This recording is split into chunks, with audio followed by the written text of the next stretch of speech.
اعوذ باللہ من الشیطان الرجیم بسم اللہ الرحمن الرحیم الا الذین عاہدتم من المشرکین ثم لم ينكثوكم شيئا ولم يظاهروا عليكم أحدا فأتموا عليهم عهدهم إلى مدتهم إن الله يحب المتقين۔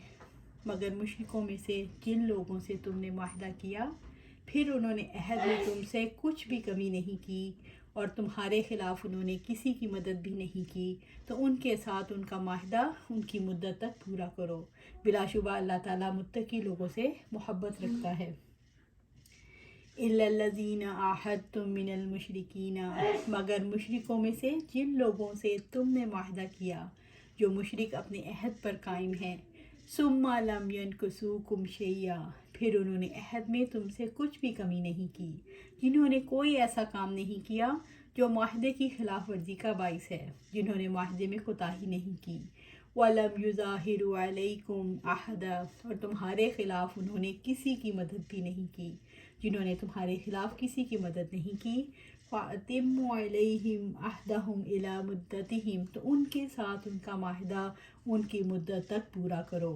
ان لوگوں کے معاہدے کو اس کی مقررہ مدت تک پورا کرو، خواہ یہ مدت کم ہو یا زیادہ۔ اسلام معاہدوں کو پورا کرنے کا حکم دیتا ہے، خیانت کی اجازت نہیں دیتا۔ ان اللہ یحب المتقین، بلا شبہ اللہ تعالیٰ متقی لوگوں سے محبت رکھتا ہے۔ جو لوگ اس سے بچے جس سے اللہ تعالیٰ نے حرام قرار دیا، انہوں نے عہد کو پورا کیا، اللہ تعالیٰ ان سے محبت رکھتا ہے۔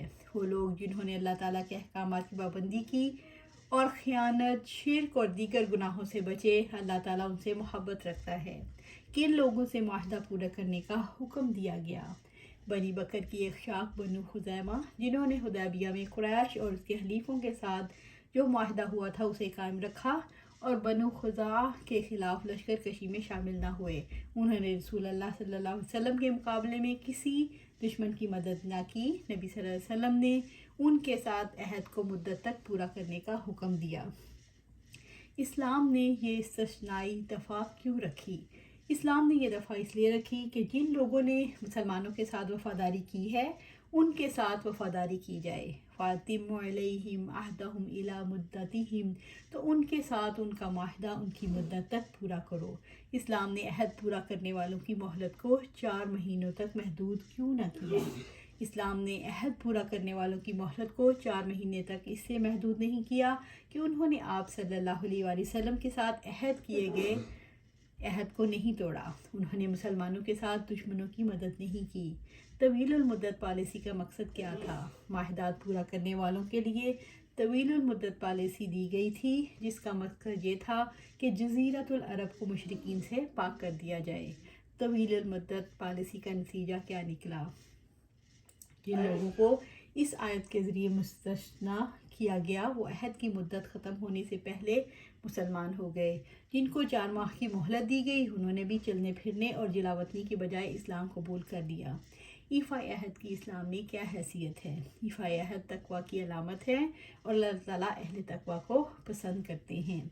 فَإِذَا انْسَلَخَ الْأَشْهُرُ الْحُرُمُ فَاقْتُلُوا الْمُشْرِكِينَ حَيْثُ وَجَدتُّمُوهُمْ وَخُذُوهُمْ وَاحْصُرُوهُمْ وَاقْعُدُوا لَهُمْ كُلَّ مَرْصَدٍ فَإِن تَابُوا وَأَقَامُوا الصَّلَاةَ وَآتُوا الزَّكَاةَ فَخَلُّوا سَبِيلَهُمْ إِنَّ اللَّهَ غَفُورٌ رَحِيمٌ۔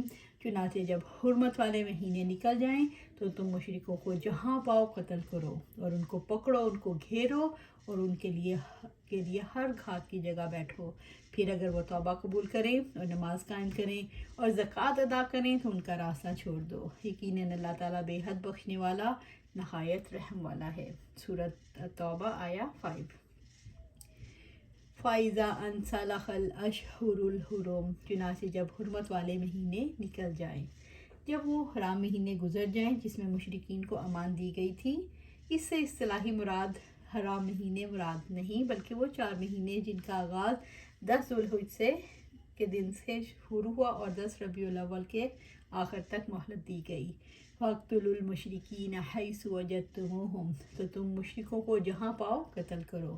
تو تم مشرکوں کو جہاں پاؤ قتل کرو۔ ان مہینوں سے وہ مہینے مراد ہیں جن میں مشرکوں کو امان دی گئی تھی، وہ 4 ماہ تک ملک میں چل پھر لیں، پھر جب یہ مہینے گزر جائیں پھر جہاں کہیں مشرکوں کو پاؤ تو قتل کر دو یا گرفتار کر لو۔ یہ حکم عام ہے، حرم اور غیر حرم دونوں کو شامل ہے۔ وَخُذُوهُمْ وَاحْصُرُوهُمْ، اور ان کو پکڑو اور ان کو گھیرو۔ وَخُذُوا، اور ان کو پکڑو اور ان کو قیدی بناؤ۔ وَاحْصُرُوهُمْ، اور ان کو گھیرو یعنی ان پر زمین تنگ کر دو۔ وہ اللہ تعالیٰ کی زمین پر رہنے کے قابل نہیں ہے، کیونکہ وہ زمین کا خالق ہے، مالک ہے، اور کافر اللہ تعالیٰ کے دشمن ہیں۔ وہ اپنے رب کے خلاف اور اس کے رسول کے خلاف بغاوت کرتے ہیں۔ وہ تو ایک بالش زمین کا بھی حق نہیں رکھتے، وہ چاہتے ہیں کہ زمین سے اللہ تعالیٰ کے دیے ہوئے طریقۂ زندگی کو، اس دین کو ختم کر دیں۔ اس لیے انہیں اس زمین پر جسے اللہ تعالیٰ نے عبادت گاہ بنایا اس طرح نہ چھوڑو کہ وہ کھلے عام جو چاہے کرتے پھریں۔ وَاقْعُدُوا لَهُمْ كُلَّ مَرْصَدٍ، اور ان کے لیے ہر گھات کی جگہ بیٹھو۔ اللہ تعالیٰ نے مسلمانوں کو حکم دیا ہے کہ ہر گھات کی جگہ میں ان کے لیے بیٹھو، کوئی راستہ نہ چھوڑو جہاں سے گزرتے ہیں، کوئی طریقہ نہ چھوڑو جس کو اختیار کر کے تم ان کی کوشش کو کند کر سکتے ہو، ان کے خلاف پوری کوشش صرف کر دو۔ اس راستے میں طاق لگا کر بیٹھو اور ان کے خلاف جہاد کرتے رہو جب تک وہ شرک سے توبہ نہ کر لیں۔ ابن زید نے کہا، انہیں شہروں میں چلنے پھرنے اور تجارت کرنے کے لیے نہ چھوڑو۔ اس آیت کو آیت السیف کہا جاتا ہے، جس کے بارے میں وارد ہے کہ اس آیت سے تمام معاہدے اور ان کی مدتیں ختم ہو گئیں۔ اللہ تعالیٰ نے مسلمانوں کو مدت معاہدہ کے اختتام پر کیا کرنے کا حکم دیا؟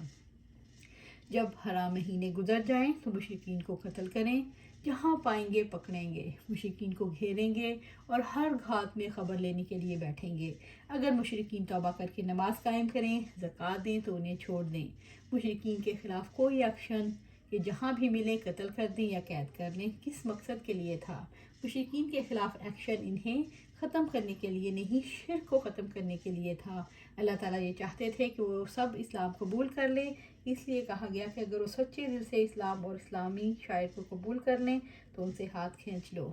اسلام کی جنگ نسلیں ختم کرنے کے لیے نہیں بلکہ ہدایت کی ایک مہم ہے۔ فَإِن تَابُوا وَأَقَامُوا الصَّلَاةَ وَآتُوا الزَّكَاةَ فَخَلُّوا سَبِيلَهُمْ، پھر اگر وہ توبہ کریں اور نماز قائم کریں اور زکوٰۃ ادا کریں تو ان کا راستہ چھوڑ دو۔ فَإِن تَابُوا، پھر اگر وہ شرک سے توبہ کر لیں، یعنی اللہ تعالیٰ اور اس کے رسول صلی اللہ علیہ وسلم پر ایمان لے آئیں۔ ان کی توبہ سے مراد بتوں اور ان کی عبادت کو چھوڑ دینا۔ وَأَقَامُوا الصَّلَاةَ، اور نماز قائم کریں، یعنی ارکان اسلام سے عظیم رکن کو پورا کریں، یعنی نماز کو اس کے آداب و شرائط، ارکان اور دل کی حاضری کے ساتھ ادا کریں۔ وَآتُوا الزَّكَاةَ، اور زکوٰۃ ادا کریں، یعنی مالی عبادت بھی کریں۔ عمر رضی اللہ تعالیٰ عنہ سے روایت ہے کہ آپ صلی اللہ علیہ وسلم نے فرمایا، مجھے لوگوں سے لڑنے کا حکم ہے جب تک کہ وہ توحید اور رسالت کا اقرار نہ کر لیں اور نماز اور زکوٰۃ کے پابند نہ ہو جائیں، پھر جب وہ ایسا کریں تو مجھ سے اپنے خون اور اپنے مال بچا لیں گے، اس کا حساب اللہ پر ہے۔ مشرکوں کے اسلام کے لیے 3 امور کو شرط قرار دیا گیا: زبان سے شہادت، جس سے غیر اللہ کی عبادت چھوڑ کر آپ صلی اللہ علیہ وسلم کی اطاعت کرنا ممکن ہوتا ہے، ان سارے معاملات میں جو ان کے پاس ان کے رب کی طرف سے پہنچے، دن رات میں نمازیں 5 نمازیں ادا کرنا معاشرے میں مسلمانوں کے درمیان دینی رابطے کا ذریعہ ہے، اور زکوٰۃ ادا کرنا جو اسلامی معاشرے کے مالی نظام کے احترام کی دلیل ہے۔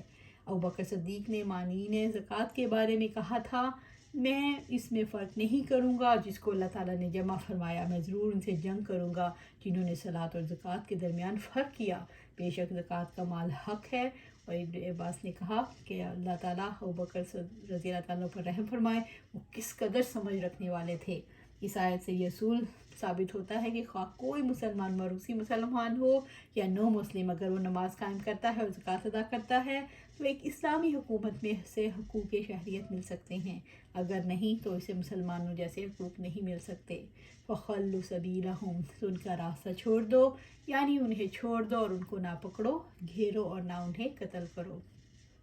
انہیں چھوڑ دو، اب وہ تمہاری طرف ہیں، ان کے بھی ویسے ہی حقوق ہیں جیسے تمہارے حقوق ہیں، اور ان کے بھی وہی فرائض ہیں جو تمہارے فرائض ہیں۔ ان اللہ غفور الرحیم، یقیناً اللہ تعالیٰ بے حد بخشنے والا، نہایت رحم والا ہے۔ یعنی اللہ تعالیٰ ان کے اسلام کے بعد ان کی مغفرت فرمائے گا اور ان پر رحم فرمائے گا۔ ان اللہ غفور الرحیم، یقیناً اللہ تعالیٰ بے حد بخشنے والا نہایت رحم والا ہے۔ وہ کثیر اور کبیرہ گناہ کو بخش دیتا ہے۔ وہ رحیم ہے، یعنی اپنے بندوں پر رحم فرمانے والا ہے۔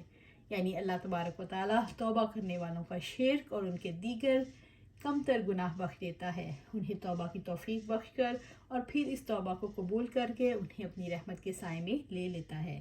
یہ آیت کریمہ اس بات کی دلیل ہے، جو کوئی نماز قائم کرنے یا زکوٰۃ ادا کرنے سے رکے گا، اس کے خلاف اس وقت تک جنگ کی جائے گی جب تک کہ وہ نماز قائم نہیں کرتا اور زکوٰۃ ادا نہیں کرتا، جیسا کہ آپ ابو بکر صدیق رضی اللہ تعالیٰ عنہ نے اس آیت کریمہ سے استدلال کیا۔ وَإِنْ أَحَدٌ مِّنَ الْمُشْرِكِينَ اسْتَجَارَكَ فَأَجِرْهُ حَتَّى يَسْمَعَ كَلَامَ اللَّهِ ثُمَّ أَبْلِغْهُ مَأْمَنَهُ ذَلِكَ بِأَنَّهُمْ قَوْمٌ لَا يَعْلَمُونَ۔ اور مشرکوں میں سے کوئی اگر تم سے پناہ مانگے تو اسے پناہ دے دو، یہاں تک کہ وہ اللہ تعالیٰ کا کلام سنے، پھر اسے اس کی امن کی جگہ پہنچا دو۔ یہ اس وجہ سے ہے کہ یقیناً وہ لوگ علم نہیں رکھتے۔ وَإِنْ أَحَدٌ مِّنَ الْمُشْرِكِينَ اسْتَجَارَكَ، اور مشرکوں میں سے کوئی اگر تم سے پناہ مانگے، رب العزت نے آپ نبی صلی اللہ علیہ وسلم کو یہ حکم دیا کہ اگر مشرکوں میں سے کوئی آپ صلی اللہ علیہ وآلہ وسلم کی حمایت اور مدد چاہے، یعنی وہ چاہے کہ آپ صلی اللہ علیہ وسلم اس کو نقصان سے بچا لیں، فَأَجِرْهُ حَتَّى يَسْمَعَ كَلَامَ اللَّهِ، تو اسے پناہ دے دو یہاں تک کہ وہ اللہ تعالیٰ کا کلام سنے، تو اسے پناہ دے دو یہاں تک کہ وہ اللہ تعالیٰ کا کلام یعنی قرآن سن لے، اس پر غور و فکر کرے اور معاملے کی حقیقت کا اسے علم ہو جائے، اور پھر اس پر اللہ تعالیٰ کی حجت قائم ہو جائے۔ پھر اگر اسلام لے آئے تو اس کے لیے بھی وہی حقوق جو مسلمانوں کے ہیں۔ اگر وہ انکار کرے تو پھر اسے امن کی جگہ اس کے گھر پہنچا دو، پھر چاہے تو اسے جنگ کرو۔ یعنی اگر کوئی مشرک اس 4 ماہ کی معینہ مدت کے اندر یا بعد میں پکڑ دھکڑ کے دوران یہ درخواست کرے کہ مجھے اسلام کی تعلیم پوری طرح سمجھا دو، تو اس کی اس درخواست کو رد نہیں کرنا چاہیے، بلکہ اس کو اپنے ہاں پناہ دے دو تاکہ کوئی دوسرا مسلمان بھی اسے معترض نہ کرے، کوئی اسے تنگ نہ کرے۔ پھر اس اسلام کے اصول وار اور ارکان ان کو سمجھائے جائیں۔ پھر بھی اگر وہ اسلام نہیں لاتا اور نہیں اختیار کرتا، اس سے دور بھاگتا ہے، تو وہی اس کو قتل نہ کرو، بلکہ اس کو اس کی حفاظت کی جگہ پہنچا دو۔ پھر اس کے بعد تم اس سے وہی سلوک کر سکتے ہو جو مشرکوں سے کرنا چاہیے۔